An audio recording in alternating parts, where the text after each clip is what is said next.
Hello, good day everyone. Little update lang po tayo sa ating pinamantayang bagyo na Bagyong Kusing. Ito po ang satellite image sa ating windy.com. So halos sa buong ah, parte ng Pilipinas ay sakop ng kaulapan. So magiging maulan ba ang araw na ito? I-check natin dito sa clouds at saka rain. Okay, ito ang magiging. So dito banda sa Cebu City magkakaroon ng possible na rainfall.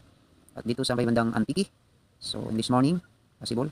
So i-check nyo yung update ng Pag-asa sa pinaka-accurate na weather forecasting. So ayun lang dito sa windy.com ay yan yung kanyang prediction. So yan.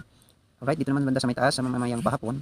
Dito sa may Cagayan, Kapari. So ito bandang Calayan Group of Island, Batanes, Lawag. So mga ring magkakaroon din ng pag-ulan. Lalo na po dito sa may Kaduluhan, so Santa Ana. Alright, so yan po yung, so for now nandito yung, ito yung sentro ng bagyo. Okay, so play natin. So hanggang bukas, andito pa rin, dito sa may bandang Antique, meron pa rin. At dito naman sa may Occidental, Mindoro.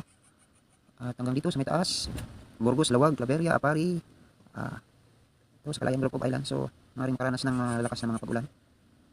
Alright, sa mga susunod bukas ng umaga, so sa pahapon ay lalampas na siya sa ating kalupaan at papunta na ito ng Hong Kong hanggang sa linggo.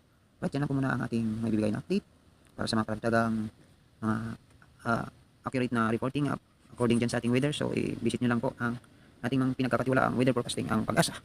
So check it out guys, thank you for watching. Please subscribe to our channel.